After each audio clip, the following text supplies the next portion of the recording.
Good. All right. Hello, everybody. I want to first acknowledge that we're on the traditional territories of the Algonquin Anishinaabe people. And for anybody who doesn't know, I'm Lisa Marie Barron. I'm the Member of Parliament for Nanaimo Ladysmith and, the member who moved Motion 86 and calling on the government to implement a National Citizens Assembly on electoral reform. And I'm happy to be here to share a little bit of information and, of course, answer any questions that you might have. First and foremost, we are seeing the impacts of so many struggling across our country, unable to access truly affordable homes, unable to keep food on the table. Compounded by that, also people are feeling the real devastating impacts of the climate crisis. And what I'm hearing from Canadians across the country that now more than ever it is essential that we have a government that is representative and matches our communities with members of Parliament that are coming together to address and to bring forward real solutions for Canadians in the timely manner required. Unfortunately, we have seen since 2015 the Liberals made a promise to move forward with electoral reform, which has been broken. We've seen the Conservatives' inaction on the issue, and as a result of this, Canadians have lost their trust in politicians to get this done. So this motion is calling on the government to move forward with what Canadians are asking for, which is a nonpartisan, representative, independent Citizens Assembly to have Canadians be provided with the tools required to provide recommendations to government on the best path forward. With that, I think I will take questions. There's lots of additional information, but I think the questions might be the best place to pull out some more information. How would you, given the speeches in the House yesterday, how would you assess each party's position, and did that inspire confidence that this thing will pass for them? Yeah, so I've been having questions with members of Parliament across party lines. This is a nonpartisan issue. I also want to highlight that there's Canadians across the country who are making phone calls, knocking on doors, filling in petitions, talking to members of Parliament across party lines to move forward with this motion. Now, I am optimistic by the fact that this has received support across party lines.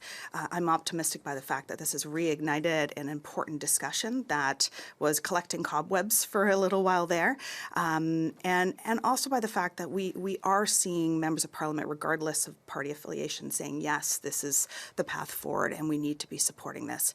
Now, we are seeing some parties more in support than others, and it'll be interesting to see what the outcome of the results will be. I'm hoping that we'll see this motion passed and do hope that members of Parliament will listen to the Canadians who are reaching out to them.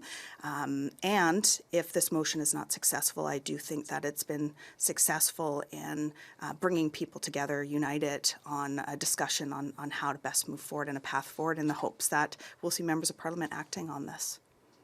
What did you make of Michael Cooper extolling the virtues of first past the post yesterday? Did that catch you off guard, or was that not really surprising? It didn't catch me off guard to hear Conservatives talking about maintaining a system of first past the post, which quite frankly is, we know the first past the post system was implemented in Confederation in the 1800s, and now we know that a lot has changed since then. We know that Parliament is not representative of our communities. Just as a few examples, we have women are elected to Parliament are only 30%, but in the general population are over 50%. We know Indigenous people whose lands we're on today only account for 3.3% of those elected, with 5% of the community. Black Canadians, 2.6% are only elected, 4.5% of our community. As you can see, it's not representative of our communities. And so, to answer your question, I was not surprised because, maintaining a system that is inherently adversarial and benefits ultra-rich CEOs is historically a system that's been supported by Conservatives, and we have seen a few Conservatives, however, show support for this motion and wanting to see change happen. And my hope is that we'll see all Conservatives see that this is what Canadians are asking for. If this motion passes, it's non-binding, so what happens next? What are the next steps? Whose responsibility is it to actually strike this assembly and get the ball rolling? Or is it possible that nothing even happens, even if it passes? Yeah, so it is non-binding, absolutely. It's a motion calling on the government to implement a National Citizens Assembly on electoral reform.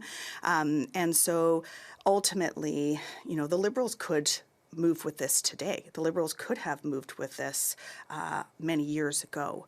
My hope is that the Liberals will listen to Canadians across the country and move forward with the commitment that they are making if this motion does pass. But ultimately, the Liberals could make this happen at any moment. They could move forward with their promise that they made in 2015. And so time will tell whether they follow through with that promise. Ask about the possibility of like a referendum coming out of all of this. Is that something that the Assembly, if it is struck, could recommend, and then the onus would be back on the government to get that started as well? Yeah, so the National Citizens Assembly would be independent, nonpartisan, and representative of our communities. And we have seen examples of successful citizens' assemblies around the world, also right here in Canada, one in British Columbia, one in Ontario. And ultimately, the citizens who are part of the assembly are guided with information by experts in the field, provided with sound information to decide the best next steps forward. Interesting, I was talking to somebody who was a member of the BC Citizens Assembly that recently took place, and she was telling me how she had began that process as a participant with her assumptions around how she would decide the path forward in her recommendations. She was telling me that she changed her mind through that process, through the readings that she did, through the conversations that she had, through the learnings, through the experts. She decided a different path. So ultimately, it's not something that's within my realm of control, nor do I want to control the outcome of how the Citizens Assembly would move forward. And I would support the recommendations of how a Citizens Assembly would decide the best path forward. Now, I didn't include a referendum in my motion on purpose. The reason is because we have seen examples where a referendum coming after a citizens' assembly has brought the partisanship back into the equation. We also saw some problems that took place in previous referendums where the threshold was too high in order for it to move forward, or in other instances where the material that were presented were presented in an overcomplicated manner, which meant that now we had partisanship back into play. And so my hope is that we will see a National Citizens Assembly move forward with recommendations to the government, which the government would then follow through with. And this is a process that we have seen successful in other countries around the world that have implemented changes away from a first-past-the-post system. Can I ask one more? Is that right? Yes. I know you're not supposed to ask hypotheticals, but I'll give you a hypothetical. Like, let's say, best case scenario, passes tomorrow, government acts quickly, we get the assembly up and running. Is there any chance that anything pragmatic results from this process before the next election? So if it passes, absolutely. My hope is that the Liberals will follow through with this commitment right from the onset to get this National Citizens Assembly moving. Now, my understanding is that the Citizens Assembly would continue the work regardless of an election, as they would be independent from government itself. And so my hope is that we'll see this work getting put into place before the next election. And I also hope that Canadians are paying attention to members of Parliament or those who are running in the next election as to who believes that strengthening our democracy is a priority, and will cast their votes accordingly. And so we'll see what the outcome is, but my hope is that we'll see this moving in the quickest way possible. Canadians are struggling across our country, and it's frustrating to see the barriers, the delays, and the lack of representation that we currently have in the House of Commons. I wanted to go back to maybe something you said in your remarks, how you're seeing, if I heard you correctly, the cobwebs being dusted off on the conversation around this. What did you mean by that? Yeah, so the Liberals committed to moving forward with electoral reform in 2015. There was a little bit of work done through committee, which has since collected cobwebs.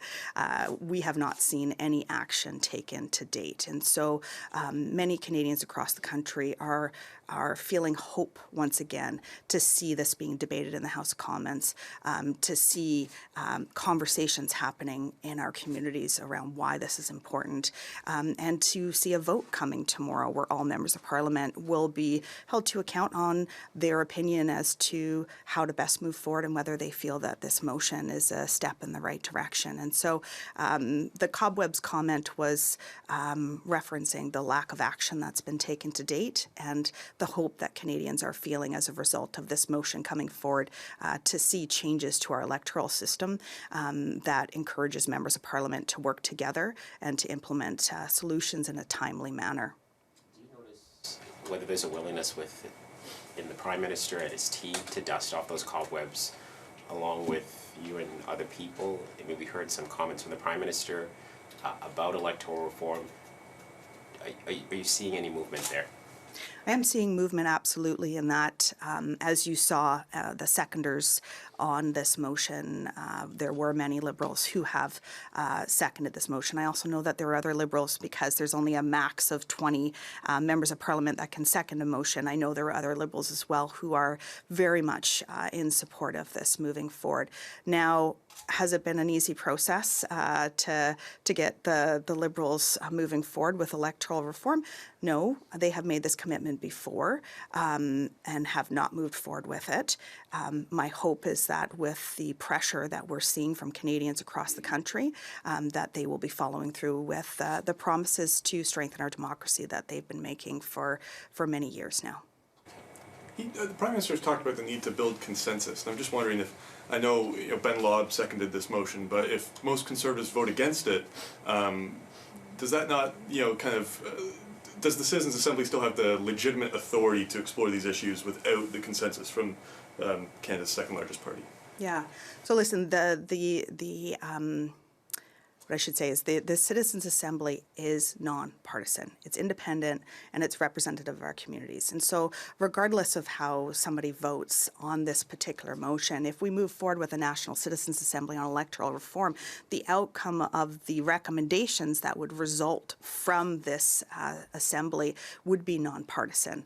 The outcome of the results would be based on the participation of citizens across our country that's representative of our communities. And so these recommendations that would result would be nonpartisan and would be a sound way for the government to move forward. And my hope is that they would do that. So you're saying consensus might be needed to implement any changes, but it shouldn't be needed to explore the issue. Is that fair to say? Well, I've been reaching out across party lines, and I do think that there are Liberals who support a move forward of strengthening our democracy, of implementing a National Citizens' Assembly. Whether we'll see that support carry through in their vote, it's hard to say. But ultimately, the Citizens' Assembly is a nonpartisan approach for us to move forward. And it's purposely done because the fact that we are seeing partisanship that's very much embedded in electoral reform now. And so my hope in moving forward with the National Citizens' Assembly is that this would be an avenue for all members of Parliament to feel confident in a process moving forward that's not looking at the next election cycle, but instead long-term solutions for Canadians. Do we have more questions? We'll now go to Zoom for a question. If you have a question, please use raise hand function.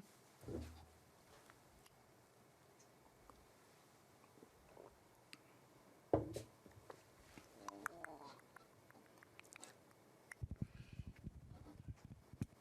all the questions we have. Did you wish to ask something? I think just I'm excited to see what the vote is tomorrow.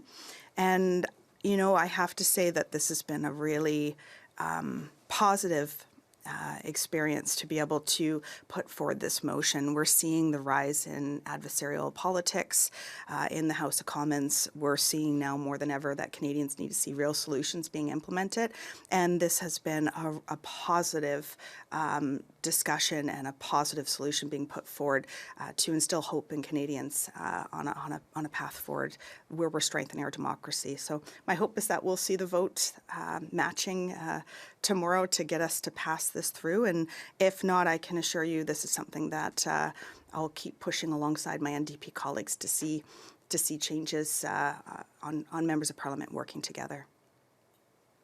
Yeah, thanks very much. Thank you. Press conference. Thank you. Thank you.